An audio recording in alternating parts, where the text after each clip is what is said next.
Hello one R film booster series में एक बार फिर से आप सभी का स्वागत है। और आज हम यहाँ पर देखा जाए तो भक्ति आंदोलन, सूफी आंदोलनों को लेकर मध्यकालीन इतिहास के रिलेटेड कुछ प्रश्नों को देखेंगे और साथ ही साथ यहाँ पर इंडियन इकोनॉमी के करंट अफेयर्स और जीएस से रिलेटेड प्रश्नों को देखने वाले हैं।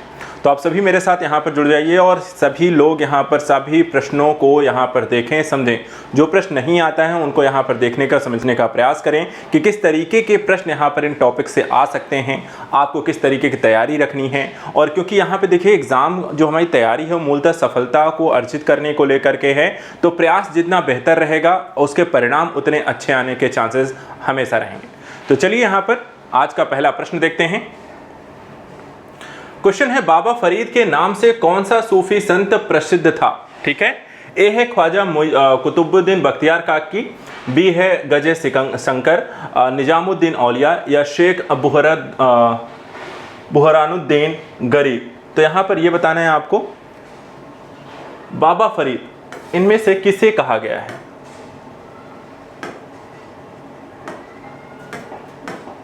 चल देखिए यहां पे बाबा फरीद जो हैं गजे शंकर, आंसर होगा इसका बी। बाबा फरीद जो हैं चिश्ती संप्रदाय से यहाँ पर ताल्लुक़ रखते हैं और यहाँ पर इनका नाम जो है गजे शंकर जो है उनको बाबा फरीद के नाम से भी जाना जाता है।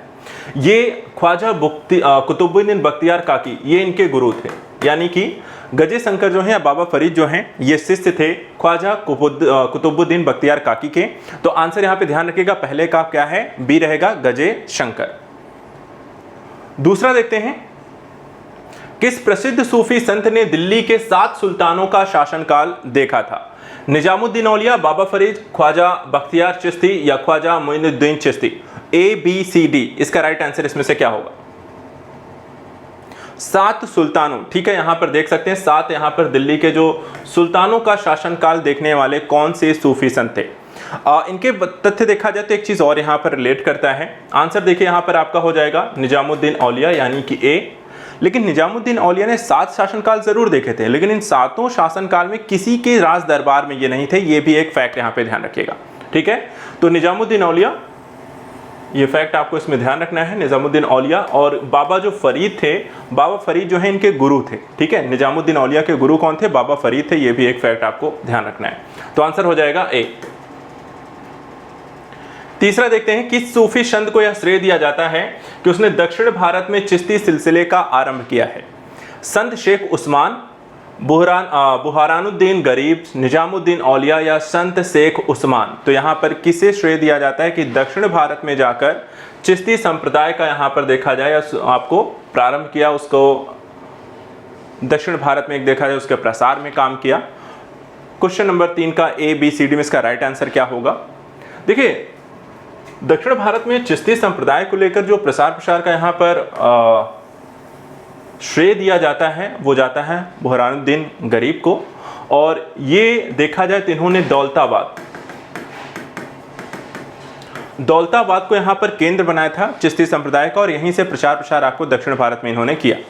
निजामुद्दीन औलिया को देखें तो ये इनके गुरु थे, यानी कि निजामुद्दीन औलिया जो हैं के शिष्य जो हैं बुहरानुद्दीन गरीब यहाँ पर माने जाते हैं। और ये दक्षिण भारत जाते हैं, दौलताबाद को केंद्र बनाते हैं और वहां से चिश्ती संप्रदाय के प्रसार का यहाँ पर काम करते हैं।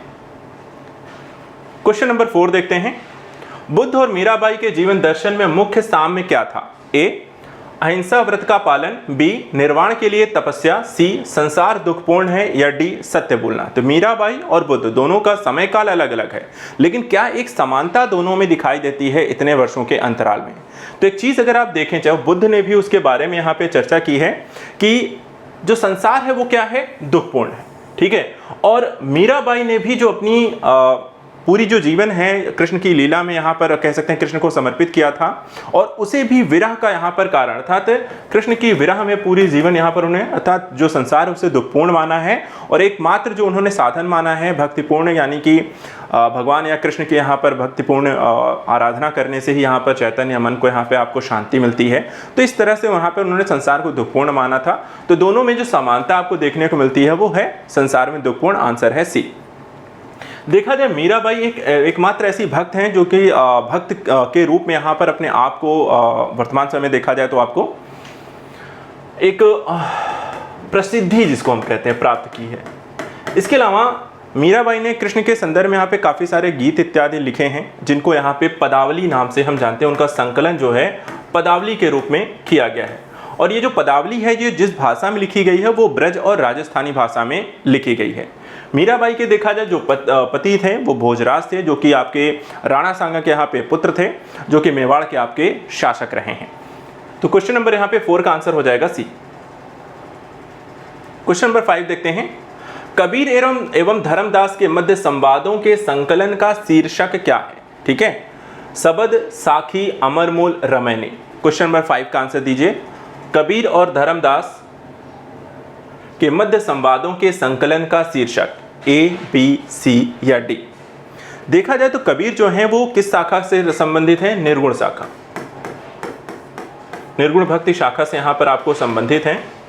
जो मतलब निर्गुण शाखा मतलब जो किसी को यहाँ पर आकार प्रकार में भक्ति में यहाँ पर विश्वास नहीं रखते हैं, मूर्ति पूजा इत्यादि का देखा जाए तो ये विरोध करते हैं। और इनके द्वारा जो दोहे लिखे जाए, कबीर के दोहे बहुत ही आपको देखा जाए तो हम सबको यहाँ पर जब हम अध्ययन करते हैं तो पढ़ाए जाते रहे हैं। और इनके दोहे का जो संकलन किया गया वो किया गया बीजक में। ठीक है, और जो बीजक है इसमें आपको 3 अलग अलग पार्ट हैं, जिसमें से साखी, सबद, रमैनी, यहाँ पर ये तीनों ही पार्ट इसके बीजक के अंतर्गत आते हैं। ये बीजक जो है कबीर के जो शिष्य थे उनके द्वारा यहाँ पर इनका संकलन किया गया है। लेकिन अगर हम प्रश्न की बात करें, प्रश्न में हमसे पूछा गया कि कबीर एवं धर्मदास के मध्य संवादों का संकलन जो किस नाम से किया गया है, तो इसमें एक ऑप्शन बच जाता है अमरमूल। तो ये हो जाएगा आपका आंसर 5 का यहाँ पे सी आंसर हो जाएगा। अमर मूल में यहाँ पर कबीर और धर्मदास के दोनों के यहाँ पर देखे जाए तो आपको संकलन किया गया है। चलिए क्वेश्चन नंबर 6 पे आते हैं। निम्न में से कौन सी रचना संत तुलसीदास की यहाँ पे नहीं है? गीतावली, विनय पत्रिका, कवितावली और साहित्य रत्न। तो यहाँ पर A, B, C, D में से यहाँ पर इसका राइट आंसर क्या होगा? तुलसीदास के संदर्भ में यहाँ पर आपको बताना है इस क्वेश्चन का आंसर क्या होगा।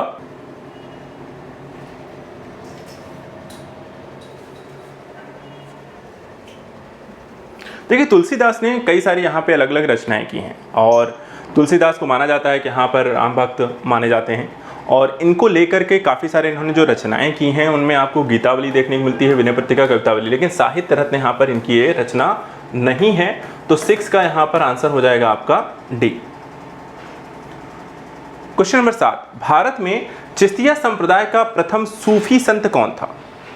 शेख मोइनुद्दीन चिश्ती, कुतुबुद्दीन बख्तियार काकी, हमीमुद्दीन नागौरी या निजामुद्दीन औलिया। A, B, C या D में से इसका राइट आंसर क्या होगा? देखिए यहाँ पे क्वेश्चन बहुत आसान है और एक दूसरे से काफ़ी ज़्यादा गुरु शिष्य स्थापना इस चीज़ को लेकर चिश्ती संप्रदाय में काफ़ी देखने को मिल रहा है। अब यहाँ पे अगर हम देखें, शेख मोइनुद्दीन चिश्ती जो कि गुरु थे आपसे कुतुबुद्दीन बख्तियार काकी के। कुतुबुद्दीन बख्तियार काकी अगर देखा जाए तो इनके शिष्य आपको बाबा फरीद थे। फिर बाबा फरीद के देखा जाए तो बाबा फरीद के जो आपको शिष्य थे वो निजामुद्दीन औलिया थे। निजामुद्दीन औलिया के देखा जाए तो यहाँ पर जो शिष्य थे आपको, तो इसमें अमीर खुसरो भी थे। ठीक है, तो यहाँ पर अलग अलग जो व्यक्ति हैं, यहाँ पर एक दूसरे का जो क्रम है ये सब यहाँ पे चिश्ती संप्रदाय से भी ताल्लुक रखते हैं। और आपका जो आंसर यहाँ पे हो जाएगा वो है ए, शेख मोइनुद्दीन चिश्ती। ये गुरु शिष्य करके काफ़ी सारे क्वेश्चन बनते हैं, तो इनको लेकर के थोड़ा सा आपको इनकी क्रमबद्धता आपको ध्यान रखनी है। ठीक है, शेख मोइनुद्दीन चिश्ती ने स्थापना की, इनके शिष्य थे कुतुबुद्दीन बख्तियार काकी, इनके शिष्य थे बाबा फरीद, इनके शिष्य थे निजामुद्दीन औलिया, निजामुद्दीन औलिया के शिष्य थे आपके अमीर खुसरो। नेक्स्ट देखिए, निम्नलिखित सूफीवाद के सिलसिले में कौन संगीत के विरुद्ध था? चिश्तिया, कादरिया, सुहरावर्दी या Naqshbandiya. A, B, C, D में इसका राइट आंसर क्या होगा? देखिए यहाँ पे संगीत को लेकर के जो संप्रदाय यहाँ पर आपको देखने को मिलता है वो है चिश्तिया। चिश्तिया जो संप्रदाय है वो उन्होंने संगीत को काफ़ी बढ़ावा दिया था, क्योंकि चिश्तिया संप्रदाय का मानना था कि यहाँ पर संगीत जो है वो भक्ति तक पहुँचने का या अपने कह सकते हैं ईश्वर के अल्लाह के यहाँ पे पहुँचने का एक बेहतर माध्यम है। उन्होंने मानवता और प्रेम को यहाँ पर अपना माध्यम बनाया था और काफ़ी उदार एक प्रवृत्ति के यहाँ पर सूफी संत आपको या संप्रदाय आपके माने जाते हैं। लेकिन अगर हम यहाँ पर नक्शबंदिया को देखें तो ये आपको शरीयत को मानते हैं और कट्टर यहाँ पर सूफी संत आपको मत यहाँ पर आपको माने जाते हैं। इनकी स्थापना देखा जाए तो 13वीं शताब्दी में हुई थी और संत यहाँ पर शेख सरहिंदी जो हैं आपके सबसे प्रमुख यहाँ पर आपके नक्शबंदिया आपको कह सकते हैं कि सूफी मत के आपके संत रहे हैं। तो इसका आंसर यहाँ पर हो जाएगा 8 का डी। जो सूफीवाद जो है वो संगीत का यहाँ पर आपको देखा जाए जो विरोध करता है वो कौन सा था, नक्शबंदिया, अर्थात 8 का डी। क्वेश्चन नंबर 9 देखते हैं। निम्नलिखित सूफियों में से किसने कृष्ण को औलिया के रूप में माना है? ए है शाह मोहम्मद गौस, सी है यानी बी शाह वली उल्लाह, बी शाह अब्दुल अजीज और ख्वाजा मीर दर्द। तो यहाँ पर कृष्ण को औलिया के रूप में किसके द्वारा माना गया है? क्वेश्चन नंबर 9 का ए बी सी डी में इसका राइट आंसर क्या होगा? इसमें देखें तो शाह मोहम्मद गौस आपका इसका राइट आंसर है, जिन्होंने कृष्ण को औलिया के रूप में यहाँ पर माना है। और कृष्ण को यहाँ पर पूछते भी हैं तो ए का आंसर हो जाए, 9 का आंसर हो जाएगा आपको ए। अब आते हैं यहाँ पर हम भक्ति और सूफी संघ को लेकर। देखिए काफ़ी सारे क्वेश्चन बनते हैं, इनके संप्रदायों को लेकर कोई क्वेश्चन बनते हैं, तो वो हमने यहाँ पर कुछ इंपॉर्टेंट चीज़ों को डिस्कस कर लिया है। रिवीजन ज़रूर करते चलिएगा। अब हम बात करते हैं इकोनॉमी के पोर्शन पे। इकोनॉमी में देखा जाए तो आपको आज हम जो डिस्कस करने वाले हैं वो मुद्रा से रिलेटेड यहाँ पे क्वेश्चन हैं, ठीक है। मुद्रा और बैंकिंग वाला टॉपिक यहाँ से शुरू होगा, तो पहले हम मुद्रा यहाँ पे देखेंगे, बैंकिंग बीमा सारे क्वेश्चन हम नेक्स्ट वीक से स्टार्ट करेंगे। तो देखिए यहाँ पे पहला क्वेश्चन है, भारतीय रुपए की गिरावट को रोकने के लिए निम्नलिखित में से कौन सा एक सरकार भारतीय रिजर्व बैंक द्वारा किया जाने वाला एक सर्वाधिक संभावित उपाय नहीं है? पहला, गैर जरूरी वस्तुओं के आयात पर नियंत्रण और निर्यात को प्रोत्साहन, बी भारतीय उधारकर्ताओं को रुपए मूल्यवर्ग के मसाला बॉन्ड जारी करने हेतु प्रोत्साहित करना, सी विदेशी वाणिज्यिक उधारी से संबंधित दशाओं को आसान बनाना, या डी एक प्रसरणशील मौद्रिक नीति का अनुसरण करना। तो क्वेश्चन नंबर बताइए, भारतीय रुपए की गिरावट को रोकने के लिए यहाँ पर कौन सा उपाय नहीं अपनाया जाना चाहिए? देखिए दो चीज़ें होती हैं, एक होता है जब रुपया मजबूत होता है और एक होता है रुपया कमज़ोर होता है, ठीक है। गिरावट की स्थिति में कमज़ोर होगा, जो कि वर्तमान समय में देखा जाए तो रुपया लगातार कमज़ोर हो रहा है डॉलर के मुकाबले। ऐसी स्थिति में यहाँ पर आपको जब लगातार रुपए की गिरावट को रोकने के लिए यहाँ पर सरकार को क्या किया जा सकता है, सरकार क्या करे कि रुपए की जो गिरावट है वो रुक जानी चाहिए? अब ऐसी स्थिति में देखा जाए तो हमें 3 चीज़ें कर सकता है, पहला, दूसरा, तीसरा, ये उपाय अपनाए जा सकते हैं। रीज़न क्या है कि देखिए जब गैर जरूरी वस्तुओं के आयात पर आप नियंत्रण कर देंगे, आयात अगर आप रोक देंगे किसी चीज़ का, ठीक है, फालतू चीज़ें नहीं आएंगी, तो यहाँ पे डॉलर आपका बाहर नहीं जाएगा, क्योंकि जितना ज़्यादा आपका डॉलर जाएगा उतना यहाँ पर क्या होगा, डॉलर की कमी होती जाती है और उसकी स्थिति में आपका जो रुपया होता है वो आपका कमज़ोर होने की स्थिति और बढ़ जाती है। निर्यात को प्रोत्साहन, ठीक है, तो निर्यात अगर आप आयात कम हो जाए, निर्यात बढ़ जाए, और निर्यात अगर बढ़ जाएगा क्या होगा, आप ज़्यादा चीज़ें सेल करोगे, तो सेल करने के बदले क्या होगा, आपको जो डॉलर में मुद्रा की प्राप्ति होगी, डॉलर आपके पास आता जाएगा और इसके मुकाबले क्या होगा, आपके पास फॉरेक्स रिजर्व में अच्छे खासे डॉलर की स्थिति बढ़ जाएगी। और निर्यात बढ़ना, आपका व्यापार बढ़ना, व्यापार बढ़ने से रुपया आपका मजबूत होगा। इसी तरीके से भारतीय उधारकर्ताओं के रुपये मूल्य वर्ग में मसाला बॉन्ड जारी कर देते हैं, तो इससे भी क्या हो गया, रुपया बाहर जाएगा, डॉलर नहीं जाएगा।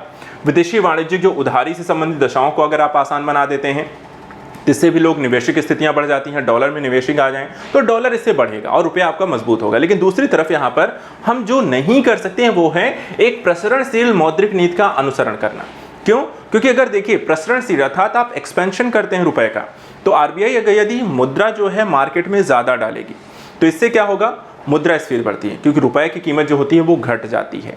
और जब भी मुद्रास्फीति यहाँ पर आपको बढ़ती है तो सरकार जब नियंत्रणकारी प्रक्रियागत लागू करती है तो बॉन्ड आपको डॉलर सेल करती है, और इस स्थिति में देखा जाए तो आपको क्या होगा, रुपया लगातार गिरता चला जाता है, जितना भी रुपया आपको मार्केट में ज़्यादा होगा।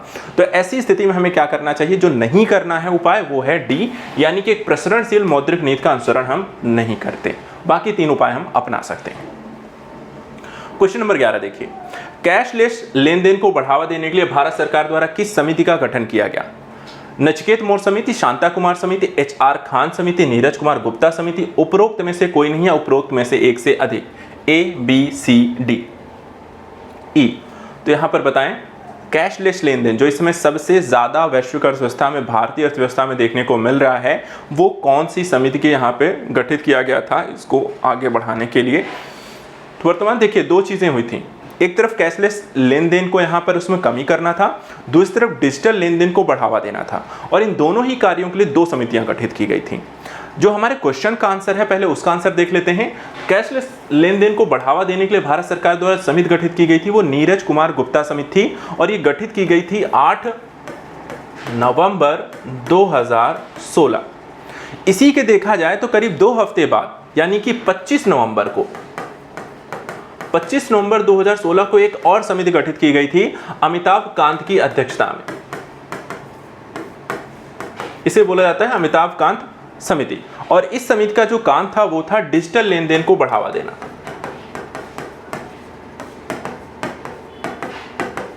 ठीक है, तो ये दोनों चीजों को ध्यान रखना है, एक तरफ कैशलेस लेन देन की प्रक्रिया को बढ़ाना, दूसरी तरफ डिजिटल लेन देन को बढ़ावा देना है। एक तरफ यहाँ पर इन दोनों ही चीजों को आपको ध्यान देखना है। तो नीरज कुमार गुप्ता जो है वो आपको कैशलेस लेन देन से रिलेटेड करती है समिति, जबकि अमिताभ कांत समिति जो है डिजिटल लेन देन से रिलेट कर रही है। नेक्स्ट देखते हैं, एकीकृत भुगतान अंतरापृष्ठ यानी कि यूनिफाइड पेमेंट सिस्टम, जिसको शॉर्ट फॉर्म हम यूपीआई कहते हैं।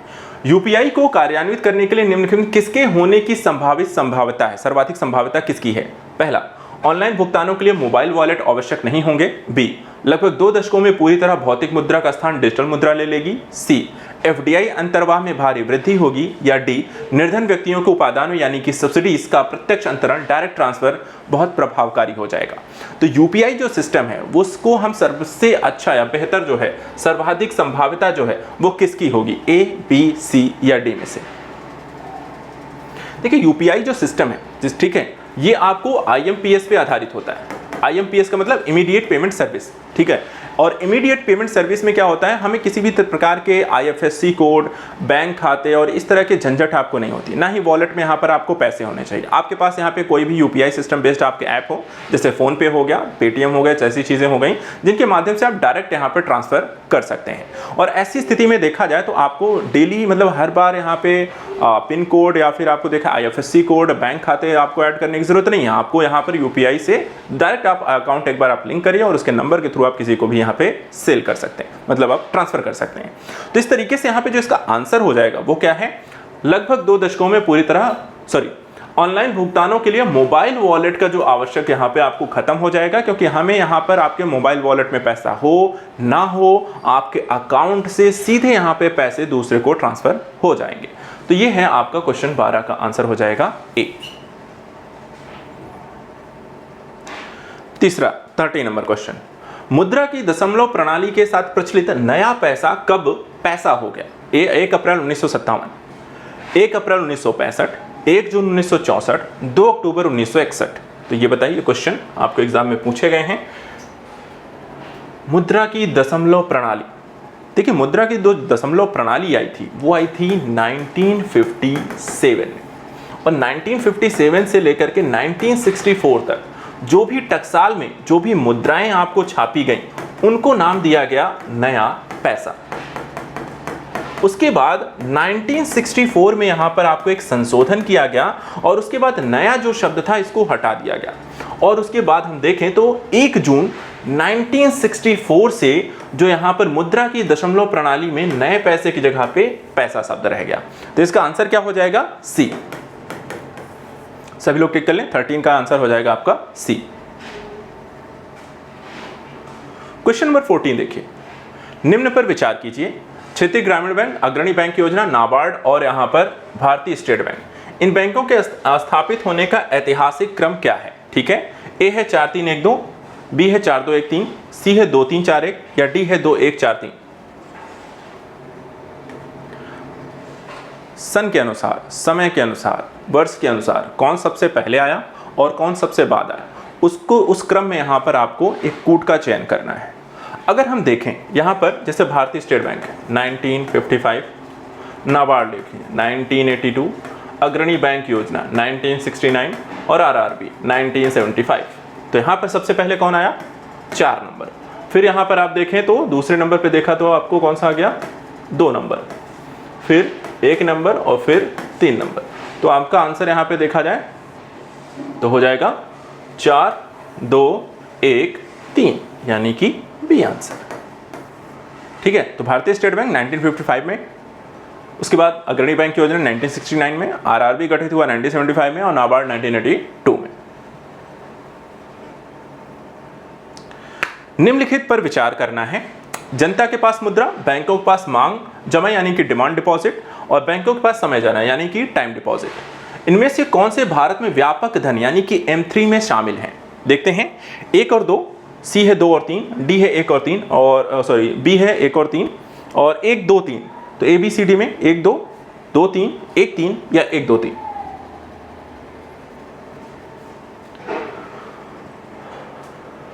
देखिए, जब हम बात करेंगे M3 को, M3 जो है आपको इसे कहा जाता है व्यापक मुद्रा, या हम इसको कहते हैं ब्रॉड मनी। और ब्रॉड मनी का मतलब हुआ जिसमें आपको लगभग एक बड़ा दायरा, जिसमें काफ़ी सारी चीज़ों को हम सम्मिलित करके उसको ब्रॉड मनी बोला जाएगा।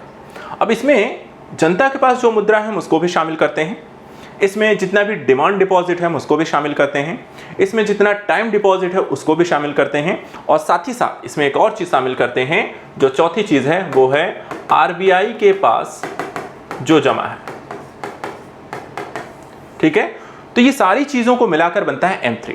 M3 में क्या हो जाएगा? जनता के पास जमा, RBI के पास जमा, बैंकों के पास मांग जमा यानी कि टाइम डिपॉजिट और डिमांड डिपॉजिट दोनों को, इन चारों चीज़ों को मिलाकर बन जाता है आपका M3।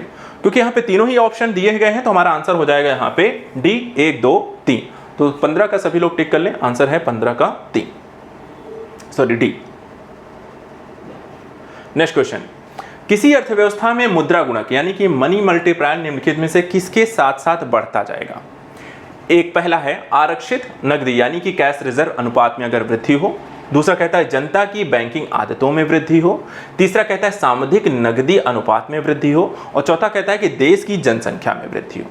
तो आप ये बताइए कि मनी मल्टीप्लायर मुद्रा गुणक कब यहाँ पर बढ़ने लगता है, यानी कौन सी चीज़ें बढ़ेगी तो उससे मनी मल्टीप्लायर भी बढ़ता चला जाता है। ABCD में इसका राइट आंसर क्या होगा? अब यहाँ पे एक प्रक्रिया होती है। देखिए, इकोनॉमी में सब कुछ इंटर रिलेट है, कुछ भी अलग नहीं है, आप अलग से कुछ नहीं समझ सकते हैं, हर कुछ एक दूसरे से रिलेट करता है। कहीं भी थोड़ी सी चेंज होती है तो एक पूरा सर्कल जो होता है हर चीज़ में परिवर्तित हो जाता है। मनी मल्टीप्लायर भी देखा जाए तो एक सर्कल के नुमा काम करेगा। कैसे काम करता है? देखिए, बढ़ने की जो स्थिति, इसका आंसर मैं बता देता हूँ, उसके साथ एक प्रक्रिया होती है इसमें। ये आंसर होगा आपका जनता की बैंकिंग आदतों में वृद्धि।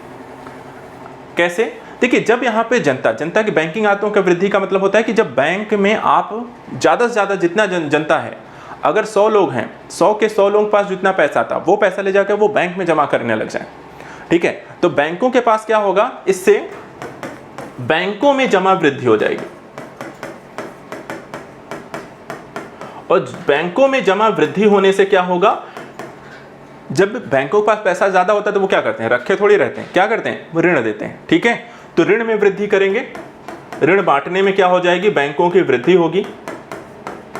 और जब इस प्रक्रिया को अपनाएंगे तो उससे क्या होगा कि यहाँ पर ज़्यादा से ज़्यादा मार्केट में पैसा जाता है, मार्केट में आपको पैसा ज़्यादा जाएगा, उससे क्या होगा कि आपको अगली चीज़ यहाँ पर देखें तो मनी मल्टीप्लायर बढ़ेगा, क्योंकि जितना ज़्यादा लोगों के पास पैसा जाएगा वो वापस से क्या करेंगे? उस पैसे को, जैसे एक समझिए हमने पैसा डाला बैंक में, बैंक ने क्या किया कि आप चूंकि डिपॉजिट जमा करते हैं तो बैंक कहता है हम आपको ब्याज देंगे, ठीक है, इसलिए आप पैसा ले जाके जमा करते हो। अब क्योंकि आपको ब्याज वापस करना है बैंक को, तो वो क्या करेगा? वो भी कहीं ना कहीं पैसा घुमाएगा, तभी तो पैसा आपको ब्याज देगा। तो वो क्या करेगा? आपका पैसा उठा के किसी को ऋण में दे देगा। ऋण में जो पैसा दे रहा है वो ज़्यादा ब्याज पे देता है, तो एक मार्जिन उसका बन जाता है, और उस मार्जिन में से कुछ आपको देता है, कुछ अपने पास रखता है। अब वो जो व्यक्ति पैसा ले गया वो क्या करेगा? वो भी कहीं ना कहीं अब थोड़ी ना अपने घर ले जाके रखता है, वो भी इन्वेस्ट करता है। तो इन्वेस्ट करने के लिए क्या करेगा? वो भी ले जाके वही पैसा किसी और बैंक में डाल देता है, तो उस बैंक के पास वापस से पैसा आ गया, वो उस पैसे को वापस घुमाता है। तो इस तरीके से उसी पैसे को बार बार घुमा घुमा के क्या होता है? मनी मल्टीप्लायर इससे बढ़ता चला जाता है। उसी पैसे को ऋण के घुमाने की प्रक्रिया, इसी को हम कहते हैं मुद्रा गुणक। तो ये है आपका, जो जितनी ज़्यादा लोग पैसे बैंक में डालेंगे उतना ही मनी मल्टीप्लायर बढ़ता चला जाता है। तो क्वेश्चन नंबर 16 का आंसर हो जाएगा बी। क्वेश्चन नंबर 17 देखते हैं। विदेशी मुद्रा जिसमें त्वरित प्रवास की प्रवृत्ति होती है कहलाती है गर्म मुद्रा, स्वर्ण मुद्रा, सुलभ मुद्रा, दुर्लभ मुद्रा। तो बताएं इस क्वेश्चन का आंसर क्या होगा? त्वरित प्रवास, हिंदी यहाँ पर, इंग्लिश में इसको कहते हैं कि यहाँ पर देखा जाए तो एक स्थान से दूसरे स्थान घुमाने के लिए प्रवृत्ति जो होती है आपको, तो एक तरीके से अगर हम देखें तो गर्म मुद्रा को आप यहाँ पे हॉट मनी भी कह सकते हैं, ठीक है। और त्वरित प्रवास जब भी हॉट मनी का प्रक्रिया तब होती है जब एक से दूसरी मार्केट में यहाँ पे ज़्यादा मुनाफा होता है, ठीक है। कि मान लीजिए कोई व्यक्ति जो होता है भारतीय शेयर मार्केट में आता है, निवेश करता है, यहाँ पर जितना वो निवेश करता है उसमें जो प्रॉफिट मार्जिन उसको मिल रहा है 4%, ठीक है। अब उसके बाद उसे कुछ टाइम के बाद, कुछ टाइम मतलब हफ्ते भर भी नहीं बीते होंगे, उसे पता लगा कि हांगकांग के या फिर जापान के या चाइना के या अमेरिकी यहाँ पर शेयर मार्केट में उसको उतने ही पैसे के 6% या 8% मार्जिन मिल रहा है। तो वो क्या करेगा कि यहाँ से पैसा वो तुरंत निकालेगा और दूसरे मार्केट में पैसा निवेश कर देगा। तो इस तरीके से जो बहुत जल्दी जो पैसा होता है, त्वरित प्रवास इसी को कहते हैं कि यहाँ पे डाला, देखा कि मुनाफा वहाँ ज़्यादा, तो यहाँ से उठा के पैसा वहाँ पे डाल दिया।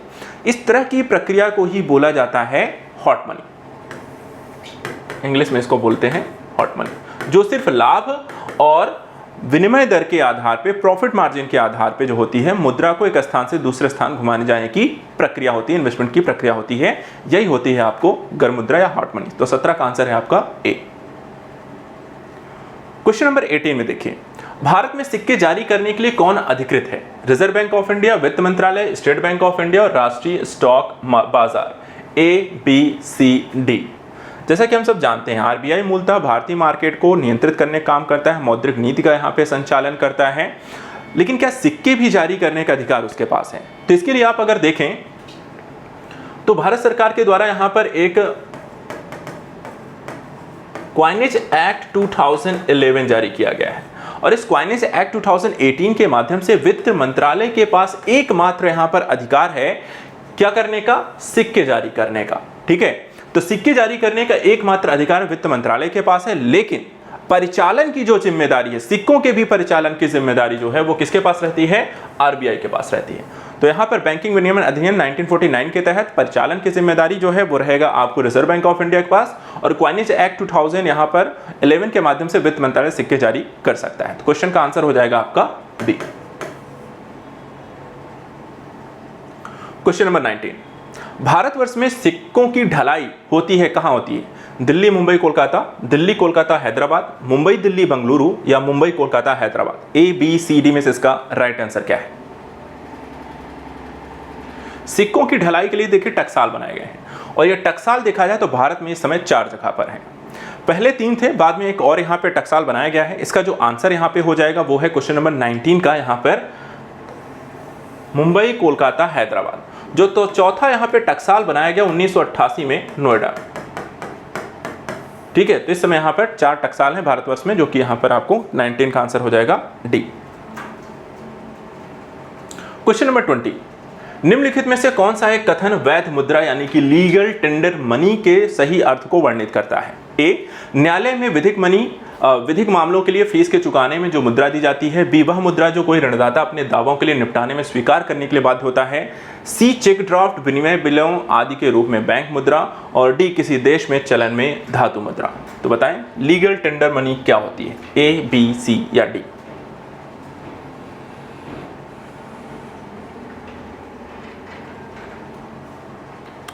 देखिए, लीगल टेंडर का मतलब होता है जिसे आप अपनी किसी भी प्रक्रिया की लेन देन के लिए कोई भी व्यक्ति यहां पर लेने के लिए बाध्य हो जाए, जो कि यहां पर आपको कथन है बी। वह मुद्रा जो कोई ऋणदाता अपने दावों के निपटाने में स्वीकार करने के लिए बाध्य होगा, उसे हम कहेंगे लीगल टेंडर मनी। और लीगल टेंडर मनी का मतलब होता है जिसे यहाँ पे सरकार और केंद्र बैंक जो होता है, reserve bank of India, RBI जो होती है यहाँ पर आपको घोषित करती है। जो यहाँ पर आपको उनके द्वारा घोषित की जाएगी वही आपको लीगल टेंडर मनी कहलाएगी। और लीगल टेंडर मनी जो होता है सभी प्रकार के ऋण लेन देन की प्रक्रिया में यहाँ पर स्वीकार है, बाध्य लेना, कोई से यहाँ पर स्वीकारने से मना नहीं कर सकता। उसके अगर आप ऐसा करते हैं तो उसके लिए जुर्माने और दंड के भी प्रावधान यहाँ पर किए गए हैं। तो क्वेश्चन का 20 का आंसर हो जाएगा आपका बी। नेक्स्ट देखिए, अंतरराष्ट्रीय नकदी यानी कि लिक्विडिटी की समस्या निम्नलिखित में से किसकी अनुपलब्धता से संबंधित है? ए है वस्तुएं और सेवाएं, बी है सोना और चांदी, सी है डॉलर और अन्य दुर्लभ मुद्राएं यानी कि हार्ड करेंसीज, और डी है निर्यात योग्य बेशी या सरप्लस। तो अंतरराष्ट्रीय नकदी यानी कि लिक्विडिटी की समस्या को किसकी अनुपलब्धता से संबंधित है?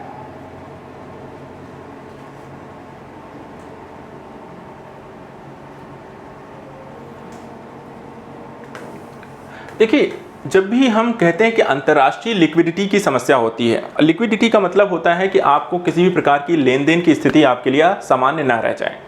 ऐसा तब होता है जब आपके पास डॉलर और अन्य जो दुर्लभ मुद्राएं हैं यानी कि जो हार्ड करेंसीज हैं वो आपके पास ना हो, ठीक है। जिसे भुगतान संतुलन की समस्या भी कहते हैं। जब आपको कोई चीज़ आयात करना चाहते हैं और उस आयात करने के संदर्भ में यहाँ पर आपको जो पेमेंट करनी होती है वो आपको अंतर्राष्ट्रीय मुद्रा में करनी है, और अंतर्राष्ट्रीय मुद्रा क्या है? डॉलर है, ठीक है। या फिर आपको देखा जाए तो इसके लिए होता है, सभी के पास एक फॉरेक्स रिजर्व होता है, हर एक देश के पास, और उस फॉरेक्स रिजर्व में डॉलर होते हैं, सोना होता है और एसडीआर होता है। एसडीआर जो है अंतर्राष्ट्रीय जो स्तर पे मान्य मुद्राएं हैं उनका एक अनुपात होता है, जिसे आईएमएफ के द्वारा यहाँ पर मान्यता दी गई है, और ये सभी लोग अपने फॉरेक्स रिजर्व में रख सकते हैं एसडीआर को। अब इस एसडीआर को देखा जाए तो आपको इसमें यूरो हो गया, पाउंड हो गया, स्टर्लिंग हो गया, ठीक है, या फिर येन हो गया, रेनमिंबी हो गए, डॉलर हो गए, तो इनके अनुपात में इसे निर्धारित किया जाता है। अब अगर मान लीजिए आपके फॉरेक्स रिजर्व में सोना, डॉलर या एसडीआर नहीं होगा, ठीक है, तो ऐसी स्थिति में क्या होगा? आपके पास अंतर्राष्ट्रीय नकदी या लिक्विडिटी में आपको समस्या आएगी, लेन देन में समस्या आएगी, भुगतान संतुलन की समस्या आएगी, और इसे ही यहां पर आपका आंसर हो जाएगा 21 का सी। भारत को देखा जाए तो अंतर्राष्ट्रीय नकदी में एक बार समस्या हुई थी, भुगतान संतुलन की समस्या, जो 1991 में हुई थी, जिसके बाद ही भारत में देखा जाए तो एलपीजी रिफॉर्म लेकर आए गए थे।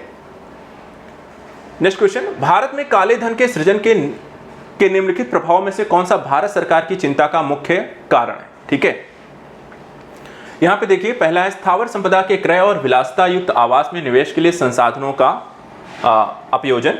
बी है अनुत्पादक गतिविधियों में निवेश और जवाहरात, गहने, सोना इत्यादि का क्रय।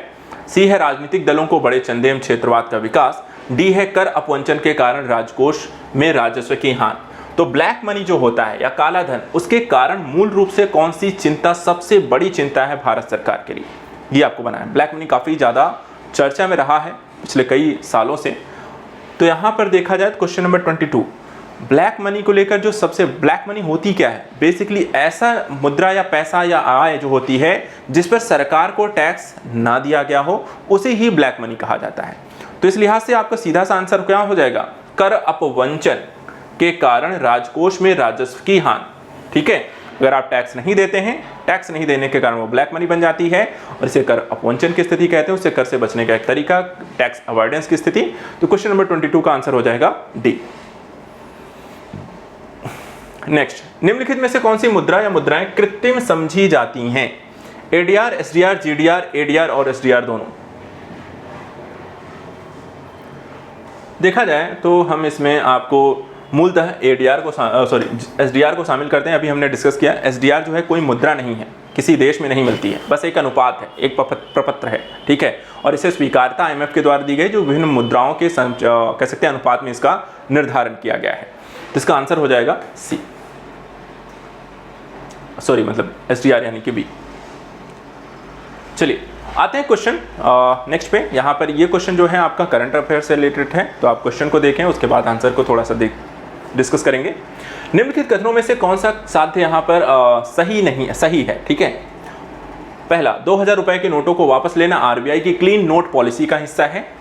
दूसरा, भारत में विमुद्रीकरण प्रक्रिया के लिए भारतीय रिजर्व बैंक की अनुशंसा आवश्यक है। तीसरा, 50 पैसे के सिक्के भारत में वैधानिक मुद्रा नहीं है।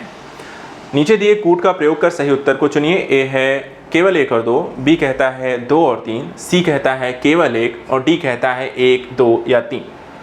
तो क्वेश्चन नंबर 24 में ए, बी, सी, डी में यहां पर इसका राइट आंसर क्या होगा?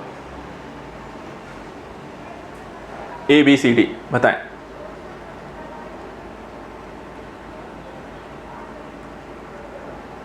चलिए देखते हैं, इसका आंसर है ए।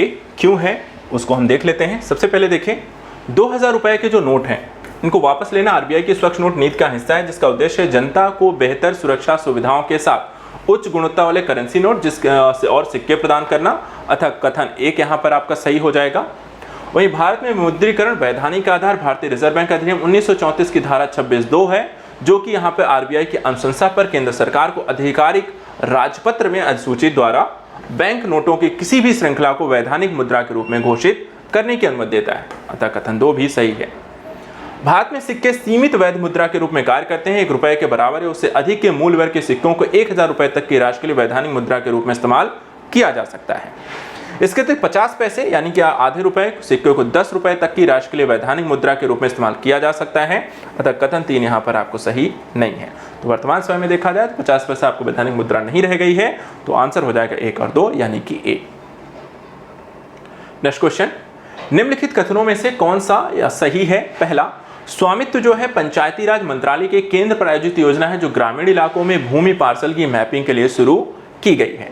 दूसरा, डिजिटल इंडिया भूमि रिकॉर्ड आधुनिकीकरण कार्यक्रम ग्रामीण विकास मंत्रालय की केंद्रीय क्षेत्र की योजना है। और सी, भूमि सुधारों का जो प्रमुख उद्देश्य है सभी भूमिहीनों को कृषि भूमि उपलब्ध कराना। नीचे दिए कूट का प्रयोग कर सही उत्तर को चुनिए। ए है केवल 1 और 2, बी है केवल 2 और 3, सी है केवल 1, डी कहता है 1, 2 और 3। तो इसका आंसर दीजिए। Question number 25, A B C D में इसका राइट आंसर क्या होगा?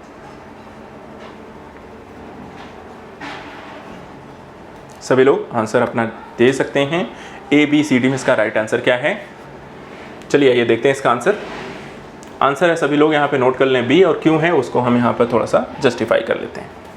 सबसे पहले देखिए, स्वामित्व पंचायती राज मंत्रालय की एक केंद्रीय क्षेत्र की योजना जो ड्रोन तकनीकी और कह सकते हैं निरंतर संचालन संदर्भ स्टेशन यानी कि कोर्स का उपयोग करके ग्रामीण आबादी क्षेत्रों में भूमि का पार्सल मानचित्रण यहाँ पर करती है, तो कथन एक सही नहीं है। उसके बाद ग्रामीण विकास मंत्रालय द्वारा डिजिटल इंडिया भूमि रिकॉर्ड आधुनिकीकरण कार्यक्रम पर राष्ट्रीय कार्यशाला उद्घाटन किया गया और यह केंद्रीय क्षेत्र की योजना है जिसमें मूल लक्ष्यों को पूरा करने के साथ साथ कई नई योजनाओं को अपने दायरे में के विस्तार में लाने के लिए वर्ष 2023-24 तक इसे बढ़ा दिया गया था। कथन 2 यहाँ पे सही है।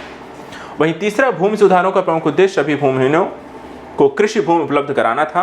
परिणाम स्वरूप नकदी फसल कृषि मुख्य प्रकार की खेती बन गई। अतः कथन 3 भी यहाँ पर आपको सही है, तो 2 और 3 सही है। आंसर हो गया बी। अंतिम क्वेश्चन देखते हैं। निम्नलिखित कथनों पर विचार कीजिए। पहला, सरकार को आरबीआई के अधिशेष का हस्तांतरण बैंकिंग सम्मेलन और वैश्विक प्रथाओं के द्वारा नियंत्रित होता है क्योंकि इसके लिए कोई विशिष्ट वैधानिक प्रावधान उपलब्ध नहीं है। दूसरा, देश की स्वस्थ मौद्रिक नीति के कारण आरबीआई के द्वारा अधिशेष हस्तांतरण लगातार बढ़ रहा है। उपर्युक्त कथनों में से कौन सा सही नहीं है? ए केवल 1, बी केवल 2, सी 1 और 2 दोनों, डी ना तो 1 और ना ही 2। तो क्वेश्चन नंबर 26 का यहाँ पर आंसर क्या होगा? ए बी सी डी में से।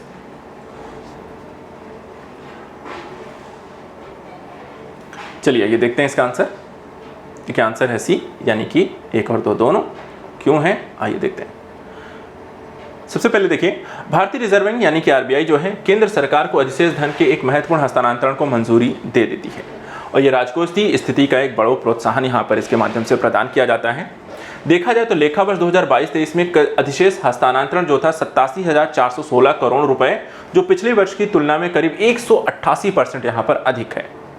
उपरोक्त चित्र के अनुसार कथन 2 यहाँ पर आपको सही नहीं है। देखा जाए तो आरबीआई के जो अधिशेष है इसे हम आरबीआई की आय और व्यय के बीच का अंतर यहाँ पे अधिशेष माना जाता है और रिजर्व और प्रतिधारित आय के प्रावधान करने के लिए आरबीआई अधिशेष को सरकार को हस्तांतरित यहाँ पर करती है। और भारतीय रिजर्व बैंक को अगर हम देखें तो 1934 की धारा 47 में अधिशेष लाभ के आवंटन के अनुसार आरबीआई अधिशेष को हस्तांतरित करती है।